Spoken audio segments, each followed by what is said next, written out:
Welcome to 3Oul 3Isters. I'm your host, Lona Kasasa Jomaima.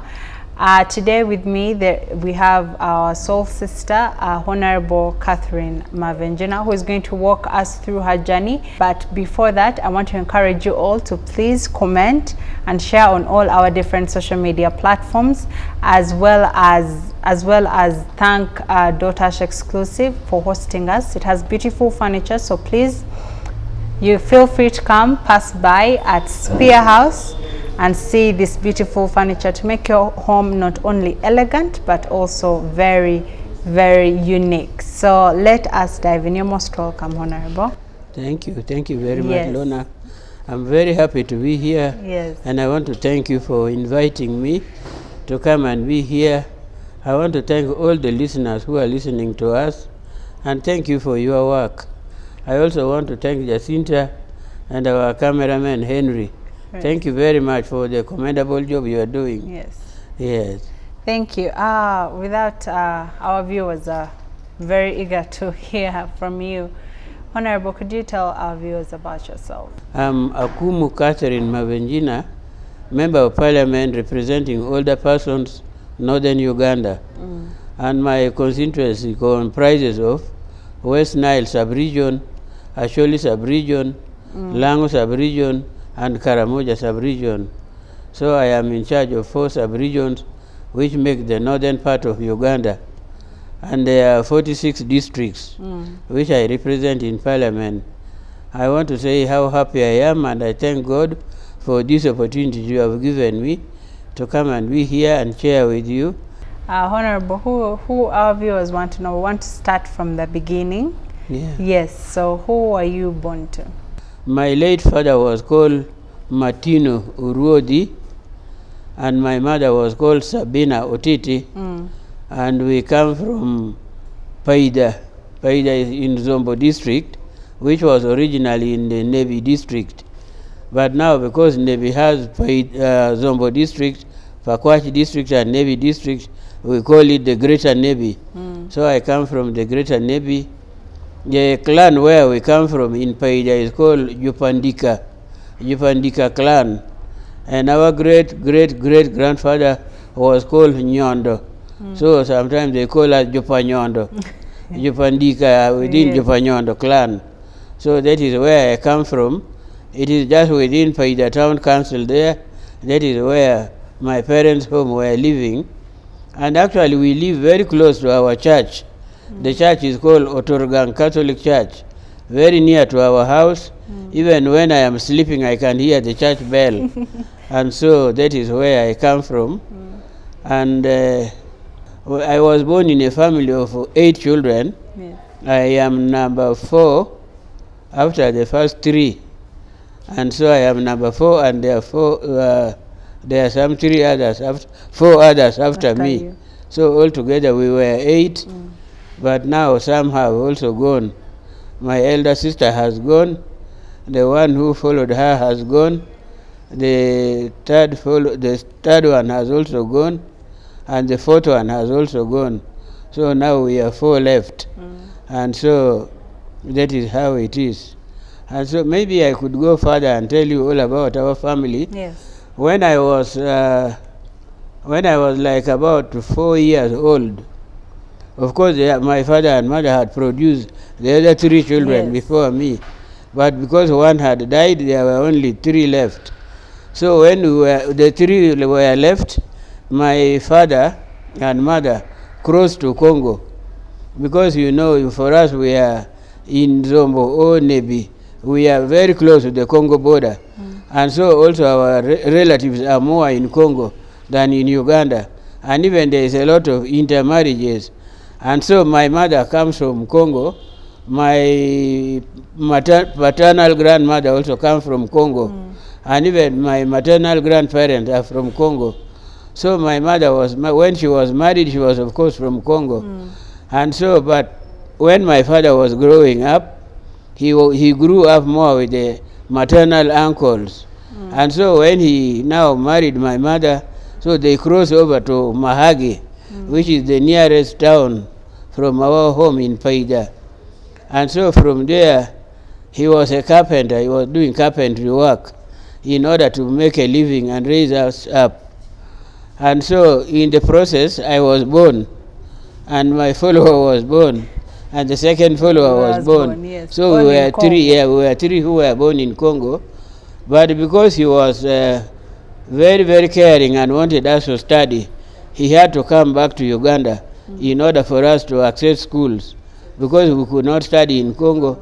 I think by then maybe there were no schools nearby there. Yes. So we came back to Paida, and we started school. My elder sister had already gone a little higher, and so for us we started also in primary. We used to go to Nyapaya Primary School, which is a missionary school, and by then I think I was about 7 years old, 7 or 6 when I started primary 1.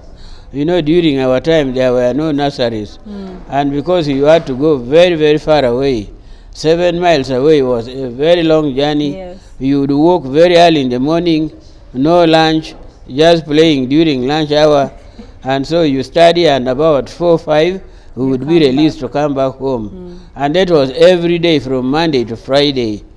So, but I want to give a big tribute to my mother, who used to care at least to give me 1 piece of roasted potato for my lunch. Yes. If the roasted potato was not there, at least she would give me 2 lines of sugar cane, or even 1 or 2 bananas to take for lunch. And that is what you would cling to until lunchtime comes. So we studied through that hardship, but of course my elder sister had already studied through there, and she had gone ahead to Gulu TTC, where there was the only TTC in the whole of northern Uganda. So my sister wanted to become a teacher, and she went there. And for me, I was still in that primary school. After about 2 years, I came back to Paida, because there was a school, for a boys' school near our home. So I came back home, and I couldn't walk anymore. And now they were also allowing girls in the boys' school. Yes. It became a mixed school. Yes. So I came and joined it, and we used to work with my brother, and it was near home. So I also did about 3 years there. After 3 years, I had to go back to that Nyapaya, which was again very far away. Why did you go back? I had to go back because I was now in a higher class. Yes. I was now going to P5. And so when I went now to P5, my father could not afford my school fees. And also he was depending more on my elder sister, because she had gone to become a teacher. And so he was waiting for her to come back and help him to pay our school fees. But I think what my sister did, when she went to the TTC, she decided to go and join the convent without consulting my parents. Yes. So she came back for holidays one time. She had shaved all her hair, and she was now with a big cross around her neck. Then my father asked her why she was doing that. She said she has already gone to join the convent. She wants to become a nun. My father said, there is no way you are going to become a nun. I sent you there so that you will come back and help us to educate the other children. So both parents had to walk and go up to Gulu in order to protest from the convent, not to allow her to continue. They said they needed her back home. Wow. And so, of course, you know, with the religious life, you cannot force somebody's child. So from there, they released her. She came back, and by then she had now finished school. But before that, because my father was very annoyed with her, they stopped me from going to school. He said, because now they didn't want you to end up like her. Yes, he said, maybe I will also end up like her. He said, now you are not going to school. You are going to stay home. And for me, I was very keen about school. And there was no way I could stay home. I had to rebel, so I escaped. I went to stay with my maternal aunt, who was living nearby. And so every morning I would go to school, go back to my auntie, go to school and go back to my aunt. Your parents didn't look for you? Pardon? Your parents did They not did, look. and they knew I was with my auntie. Studying? Yes, I was studying, and I was very serious. Because when I was at our home, I used to escape through the window. When he realized that I was escaping through the window, he would wake up very early and come to sit at the door so that I don't go. But then I said, no, I must study. So, but eventually I think my mother persuaded him They allowed me to come back home. He said, okay, now that you are very interested in your school, you can come back and continue. So I came back, but now the problem was the school fees. He refused to pay. So my sister was left with 1 year to finish. So she made arrangement with the school. She said now they should allow me to continue. When she comes, she will clear my school fees. So I was allowed now to study for P5 and 6 on credit, and they allowed me. But when I finished primary 6, I think God was with me. There was a scholarship from the bishop. By then the bishop of Arua was West Nile, was Bishop Angelo Tarantino, who used to give scholarships in all the Catholic schools. So they gave that scholarship and I happened to win. So when I won, the bishop gave me the scholarship, and they used to pay 150 shillings for every child who passes, who won the scholarship, yes. So that money was paid for me in Junior 1 and Junior 2. And when I finished Junior 2, I went to senior secondary school in Gulu. And before going to the senior secondary school, there was also an offer of scholarship by the government for every bright child in every school. And so I was also very lucky. I also won that scholarship because God gave me some intelligence and I was bright. So I won that scholarship, and the government was giving 300 shillings per child for the scholarship, and the bishop was giving 150. So my school fees in Sacred Heart was something like 300,000. But at the end of the year, from the bishop and the government, I was getting 450. And so the headmistress used to keep the 150 for me to give me at the end of the year. And so that 150 now, I also used it for my brother whom I follow. Because for him, he had now gone to work in Nile breweries in Jinja. And there he was learning how to do some typewriting. And he had no money. So I used to send him that 150 every end of the year. So that would help him, and he got some skill in typewriting, and he got employment with the Nile breweries. And so also when I came to senior in Sacred Heart, you know, there used to be this Brookbone Company. The Brookbone Company, which started the tea project in Uganda, and they were based here in industrial area. They used to go around all over Uganda to the schools, to the children, to talk to the children, and also see who are the bright children. So the first time they came to Sacred Heart School, I was already in senior 4. So all of us were brought in a big assembly hall. And when they talked to us, they wanted children to ask some questions. You know, girl, we were very shy, but I gathered courage and I raised some questions. Yes. I asked them, I don't even remember the questions I asked. So when I asked that question, I won a packet of needle. They said, oh, this is a very bright girl. You have won a packet of needle. And I don't know how many needles are there in that one packet. And so when they came back, they again sent a competition all over the country. They sent some competition to be written by the school children. And I remember very, very well the topic was drink tea and drive safely. Yes. And you had to specifically write 400 words, Wow. not more, not less. So I also picked interest in that competition.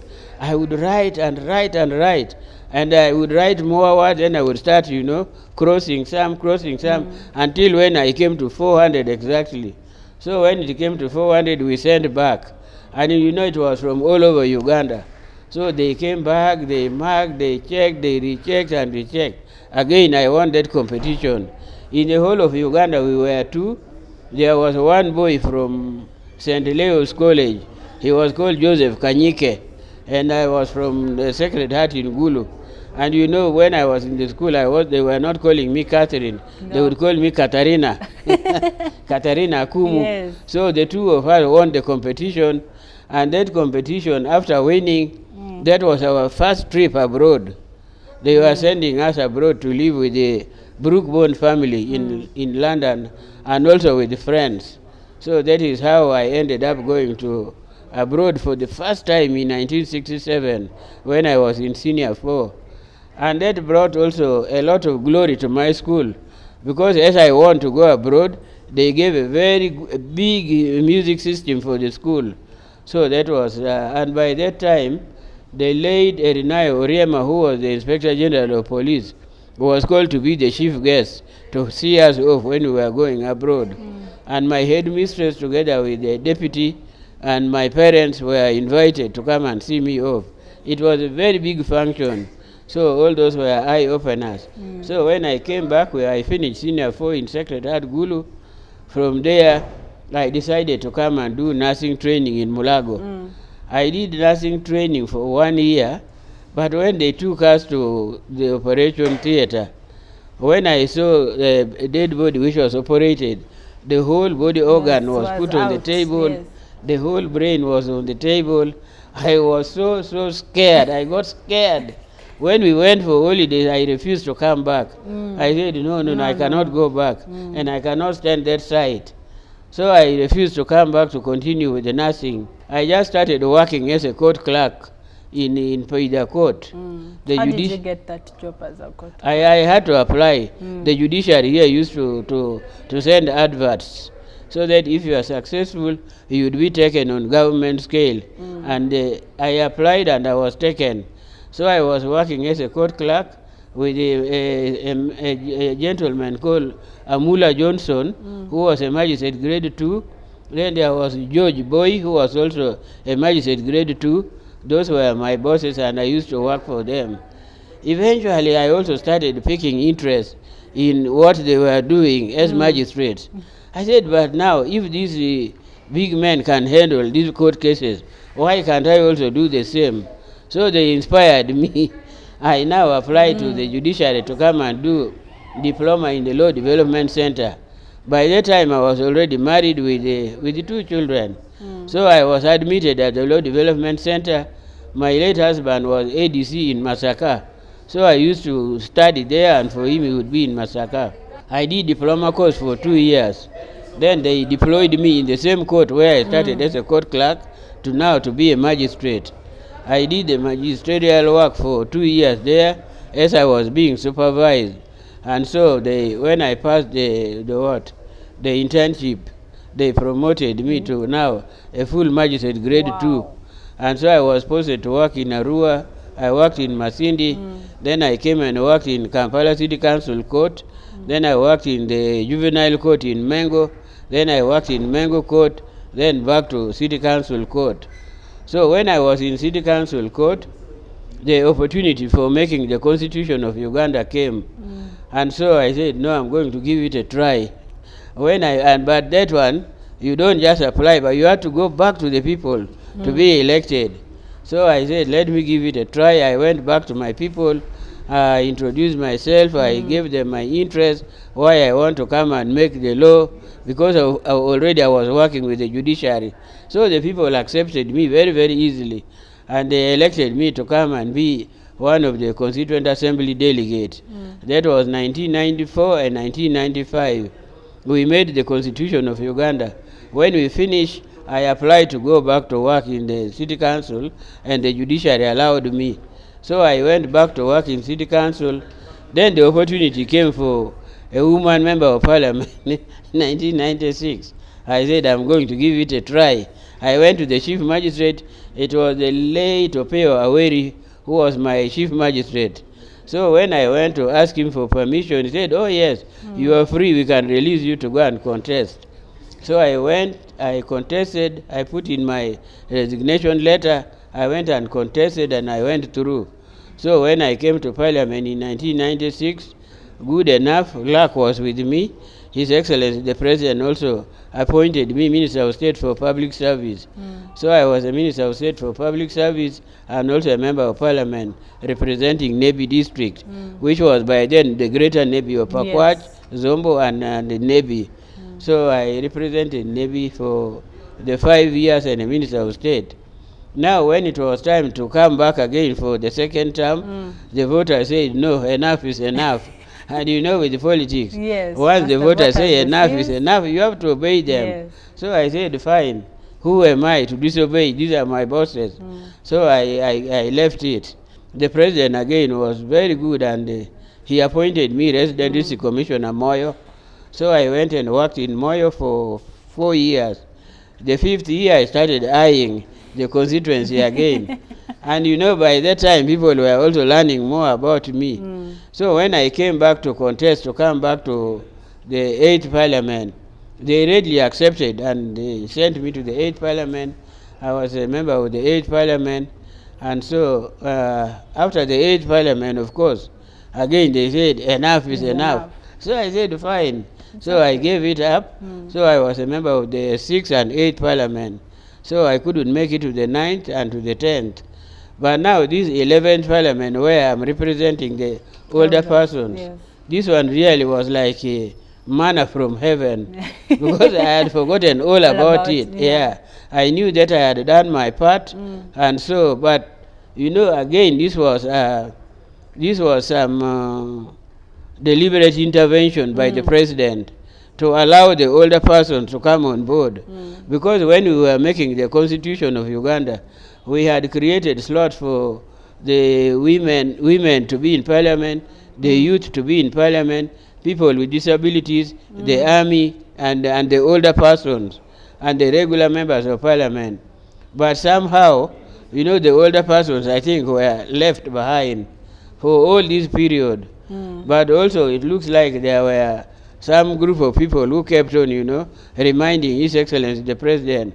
So I really want to say we are very, very grateful to the President for allowing older persons to come on board. So he allowed us, and we were given 5 slots, 4 to represent the regions, the northern region, the central region, the eastern region, and the western region. Then there is one lady, Honorable Peggy Joy Wako, who represents the whole country. But at the regional levels, the eastern region is represented by Honorable Dominic Mafabi Gidudu, who is our minister for the older persons. Then the central region is represented by Honorable Penina Kabingani, and she is for central region. Penina Businje Kabingani represent the central region. Then the western region is represented by Honorable Joram Roranga, and he represents the eastern region. So I also want to say how grateful I am, because in Parliament, these young MPs give us a lot of respect. They say old age is wisdom. So they really respect us, and we work together with them. We work on different committees, we travel with them. Wherever we are with them, they give us maximum respect. Is there something that you say attributed to that character of always jumping on opportunity? Maybe it was your mom who always pushed you, or it was the situation in the society where you felt like you always had to be in a position of leadership? You know, it depends on your interests. You also have to be, you know, creative, and you have to have your broader outlook. Because if you are contented with the little you have, then you will never get anything. You must always have a broader attitude, and always work harder. Because, you know, for me all along, I'm one of the people who believe in working very hard. Because even when I was married happily with my late husband, who was earning more salary than me, because he was an undersecretary with the Ministry of Local Government, then with the Ministry of Energy, then with the Ministry of Public Service, before he was retired. So he was the one earning more money. For me, I was a court clerk, a magistrate. My salary was definitely less than his. Then I used to think, I would say, now, supposing something happened to my husband, what would I do with the children? Because also God blessed us with 10 children. And I would say, now, supposing this man is no more, what would I do? I must work hard. I must be prepared. I must feel as if I am alone. So all those, you know, used to inspire me. And I used to get some challenges. Sometimes even with that high salary, sometimes the money would not be there. Then I would feel, why should I be waiting from him? If I have the money, we must all use it as a family. There is nothing like hiding, this is my money, this is his money. We must all put food together on the table. We must all contribute to raise our children together. And you know, another thing, I strongly believe that children are more for us women. We are the ones who really care more for the children. And you know, during my campaign, when I was campaigning, I used to tell the women that the men are our senior babies. We have to look after the men like we look after our children. Because you know, much as they are the heads of the family, but we look after the family more. And in looking after the family, the men should also be included. Supposing your husband goes out with a torn shirt, it is you, the lady, who is responsible. Yes. If he goes out with something which is not right, it is you who has not checked on him. Because you know, God gave us to be helpers. Where as a helper, you have to support. You help and support and check. So that is all these used to, to inspire me. Our viewers, we're going to take a very brief short break, and we are going to come back and dive into the details of Honorable Catherine's life. So please stay tuned, do not touch that button. Welcome back, our viewers, from that very short break. I was here with Honorable Catherine, who had briefly taken us through her life, and now I want us to go back a little bit, Honorable, to your primary life, where you said you used to jump out of the window, and when they told you no more school, you ran away. Would you describe to us the kind of child you were? Were you a troublesome child? Were you a playful child? How were you in school? I think I was a good child because I was not very troublesome. My sister, who follows me, was more troublesome, and for her, she refused to go to school. And you know, we come from a poor background, let me say, because the parents were, my father was a carpenter, our mother would also just brew a nguli in order to raise school fees for us. So when we are going to school, they would give us our money for school fees. Me, I would receive mine and take, but my sister would throw it back to our mother. And so my mother used to say, now, the same treatment you are giving me, you will also find it when you start producing children.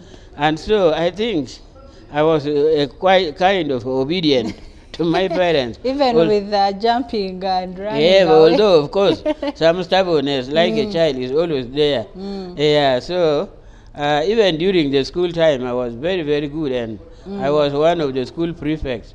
You know, when we came to Sacred Heart, our headmistress was a nun, Reverend Sister Olga. And she was very, very tough. She would sit in her office and discipline us properly. She would even wait for the girls who receive letters from boyfriends, because all the letters would go through her office, and she would screen all of them. So if you receive a letter from a boyfriend, she would really shame you before the assembly. But I want to thank God that I never received letter from any boyfriend. Yes. And the reason why I'm saying I was a good girl, because one day she called me in her office. She wanted to send me to deliver letters to the Bazungu teachers who live in the quarters of the school. So when I entered, she called me, said, who is passing outside? I said, I'm the one, I'm Catherine. I said, good, a reliable person. So I didn't know what reliable meant. I was just trembling. I knew I was now in for a big problem. So when I entered, I said, good, you are a good girl. You take this letter to Miss Sewell, who was our biology teacher. So when I took the letter, she had a very fierce dog. The dog jumped on me and tore all my clothes. I was literally naked. So I just collected pardon? Weren't you screaming when the dog was attacking you? She was inside. By the time she came out, the dog had already torn my dress. So she received the letter and apologized, but I went back to the headmistress crying. She said, no, don't cry. She will have to buy for you a new uniform. Then she took me to the shop the following day and even bought for me a better uniform than what the dog tore. So I said, the dog brought for me good luck. I got a better material in Gulu. Moreover, the one which was torn was bought in Paida there. It was just some kind of local material. So I think I was quite good at school. And maybe I could also talk about my whole school life. Because after finishing the Sacred Heart and doing diploma at the Law Development Center, And I thought that was not enough. Now that, there are more avenues for education, I decided to go back and do my degree. So I went to KIU, I registered as I was in the 8th Parliament. I also used to go for evening classes. So I managed to get my degree in public administration and management. And so I was studying now with some of my daughters. One of my daughters was working with UBC and she was doing journalism. Then there was another one who was doing masters. We studied with all of them. Yes. There was one who decided to be very cheeky and took a dead year without my knowledge. Why? So when I went to pay school fees for all the three of us, they said, hey, there is one Mavenjina who took a dead year. I said, you get for me that Mavenjina. So when I found her, I said, there is no question of dead year. We are all going to study and graduate together. So we all graduated together, As the a three family. of us. Yeah. So That's I want nice. to thank God for that. And so, education is very crucial for everybody. And that one, now inspired the other children. Now all of them, I'm glad that they are all graduate and they are all settled. Yes. Some of them are married. There's one married in Tanzania. There's one who lives in Kenya and also married a Kenyan. So they are all settled, although some are still unemployed. But at least it is good to be educated. Yes. Yeah. They're halfway there. Yes, work will always come. Yes. And even if you don't get it with the government, you can always create something for yourself. Once you have, the interest. Yes. Yeah. Amazing, interesting. I've realized that you're very keen about education. You hold it very highly. What were some of your favorite subjects in school? My favorite subject was English. I was very good in English. And actually in senior 4, I got 3. I got 3 and in English. And after English is the biology. Yes. Then the religious studies. So these were my favorite subjects. Yes. Yeah. And because I was very keen in education, I also used to support some of the children to complete their studies. Like there was one girl from Paida who had just joined university, and the parents were very poor. So I said, no way, I am here, I am working. So I supported her and she completed her education. We were in Pakwach celebration last Sunday. There is a priest who is a parish priest in Pakwach, and he came to say thank you to me, said, I know you have forgotten all about me, but I want to thank you because you supported me during my ordination when I was becoming a priest. He said I gave him a big bull, and I didn't even know. I had forgotten all about it. And there were some other children of relatives and friends whom I used to support. Many of them come to say thank you, and I don't know about them. So, once you love something, it should not only stop with you. We should not be selfish. We should share the little we have with the others. Yes. Yes. Those are very inspirational words. So after we have heard about your school life. What is the one thing that happened to you that you will never forget? Maybe one critical thing that I can never ever forget is when I was abducted by Joseph Kony. Wow. We had Kony rebel activities in northern Uganda for a very long time. And so I never knew that I would ever fall in it. But that was during the Constituent Assembly delegate, when we were making the Constitution. So when we were now going back for the joint candidates meeting, I came to Kampala to collect all my good clothes so that, you can impress the voters. Yes. Because if you are shabbily dressed, no voter would trust you. So I came to Kampala, I packed my good clothes, and because my sister, who is a nun, Sister Rosemary, was living in Moyo and she had visited my house many times without finding me, I said, no, let me pass via Moyo and talk to her, then I go for my candidates meeting. So that day was Good Friday. We left Kampala here very early in the morning with the Moyo bus. By about 10, 11, we were in Gulu. We were in Gulu briefly, then we were continuing now to Moyo. When we reached Pabo and immediately we left Pabo, we found the rebels were all over the road. And they started shelling our bus. Of course, they had stopped a lorry in front, but when they heard the bus was coming, they started firing at the bus. Then the driver ordered all of us, said, can all of you lie down? So we were all now lying down. And you know, by that time I was bigger than what I am now. Yes. So we all laid down and they were firing. But unfortunately, there were two women who were the bullet came and they died. Oh, sorry. So after firing and eventually they stopped and they came and opened the door of the bus. They ordered all of us to come out. I think I was the first to jump out because I had no shoes on. I was wearing sandals which you could just, leave. So I came, they said, all of you lie down. So I fell down and people were now falling on me. I could feel people were trembling. Why were they falling on you? There was no space. Yeah, they were falling because we were all told to lie down. And in that way, nobody was caring, so we were all trembling. So they looted all that we were carrying in the bus. And the young people who were with us were made to carry the loot and laid in the bush. So the rest of us were now ordered to go in one single file. They said, now you go in one single file. If anybody attempts to escape, shoot him or her.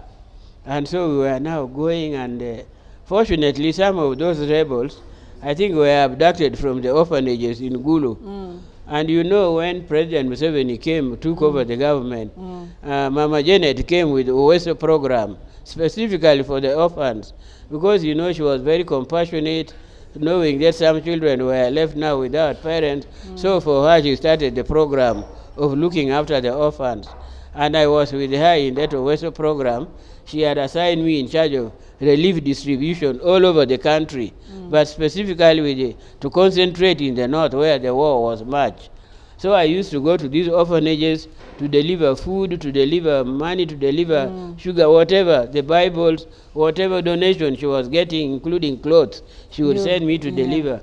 And some of these young orphans were looking at me and they knew me very well. So now when we fell in that ambush, they were the ones who were now ambushing us together with their bosses. Because I understand Acholi very well. See, because we are all Luos, and I can talk Acholi very well. They were pleading with their boss. They said, please, why don't you release this woman?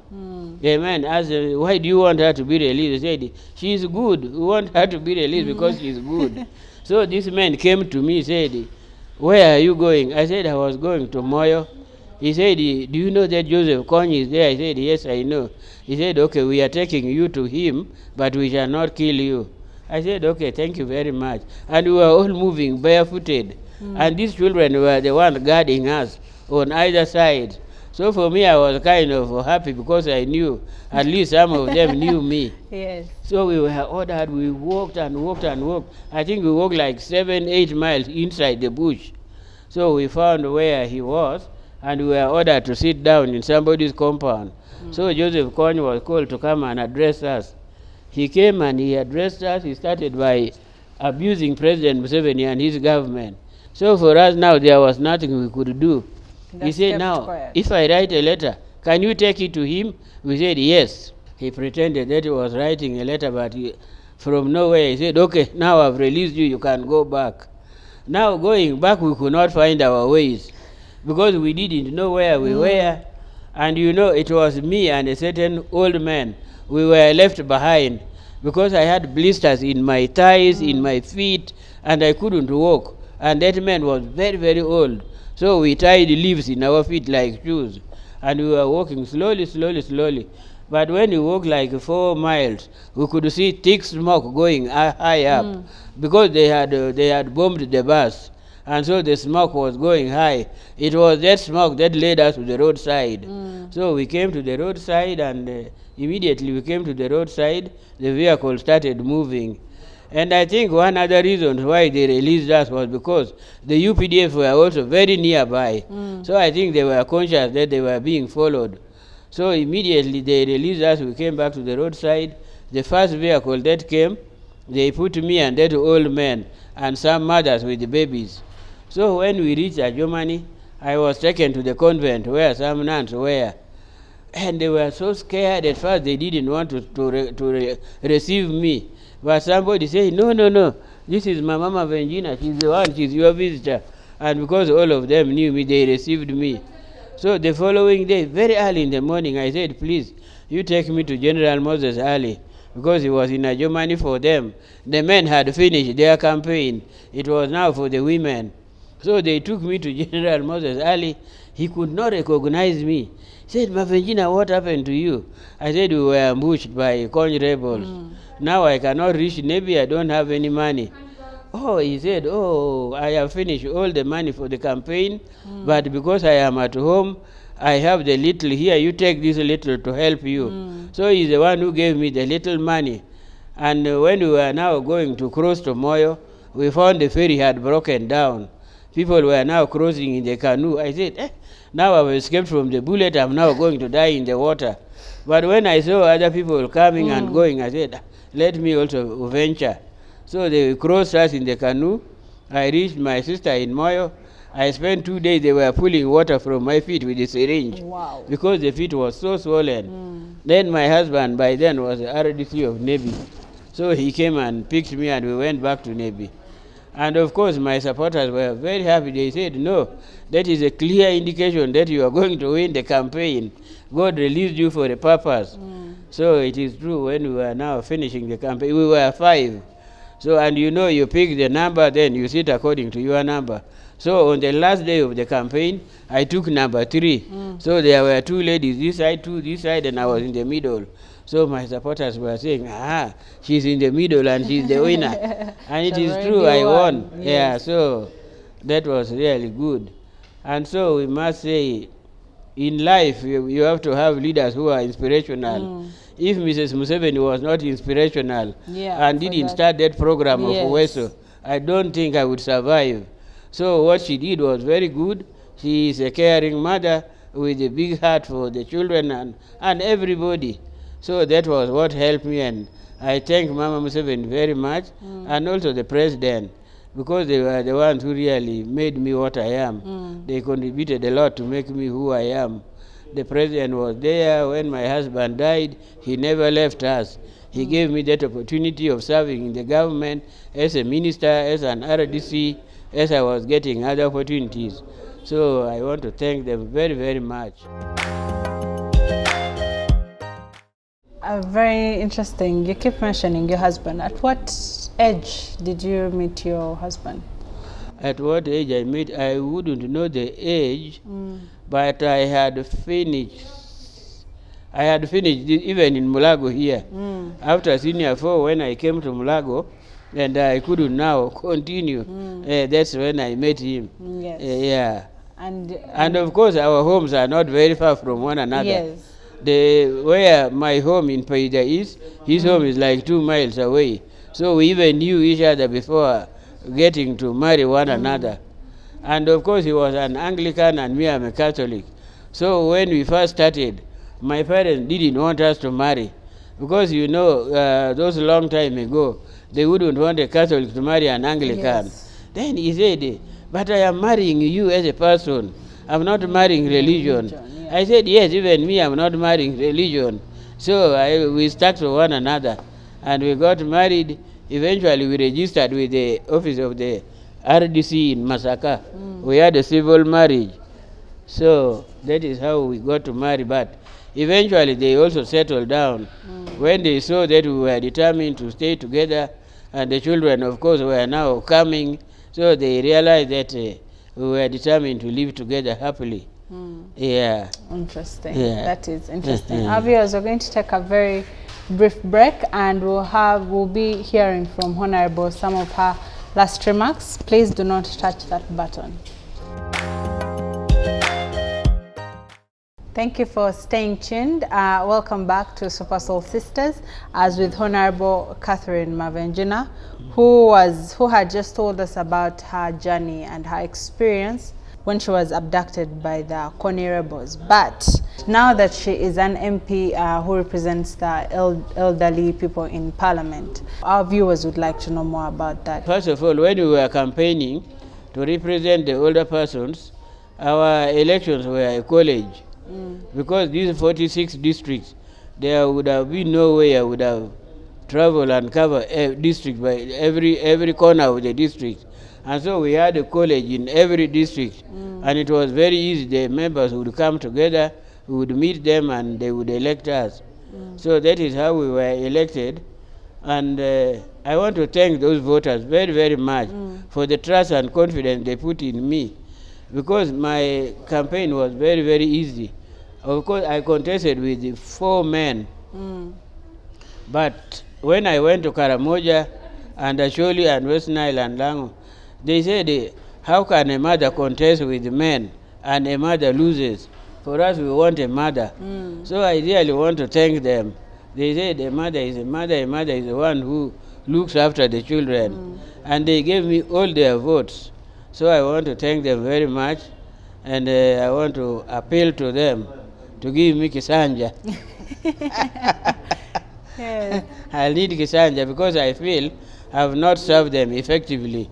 I have not done all that I should have done. And so I want to ask them, if the time comes, they should first of all give Kisanja to our boss, the president.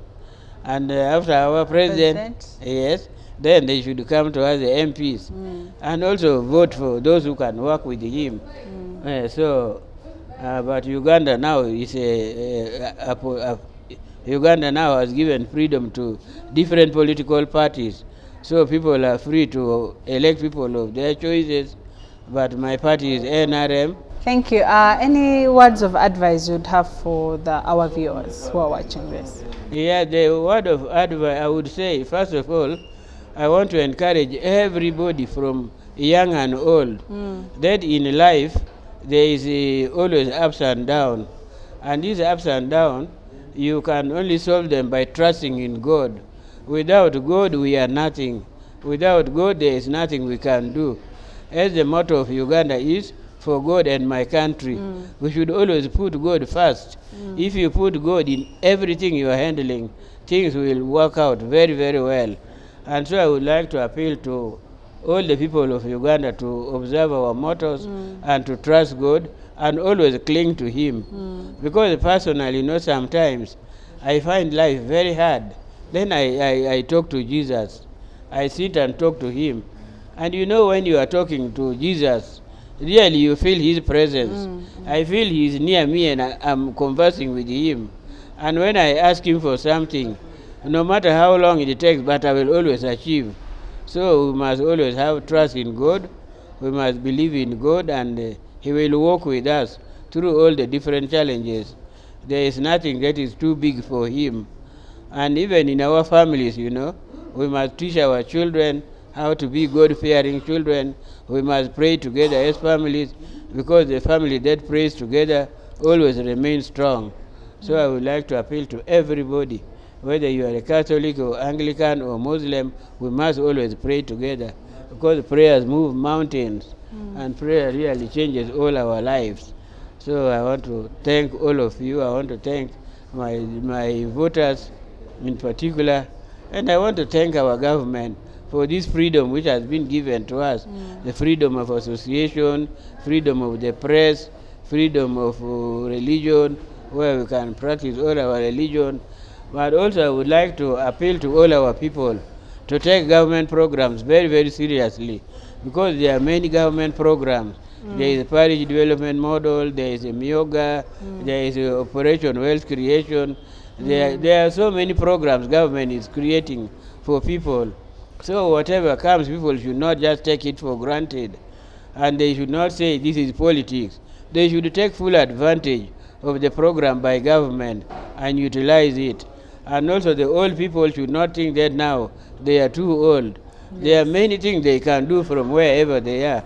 Like this SAGE program, the money is 25,000. Some people think it is very little. It is not little. If you cannot say thank you for the little you have, it means you will never say thank you for the big one. And so this little, there are many people who have accumulated it. There are some people who take it after 3 months.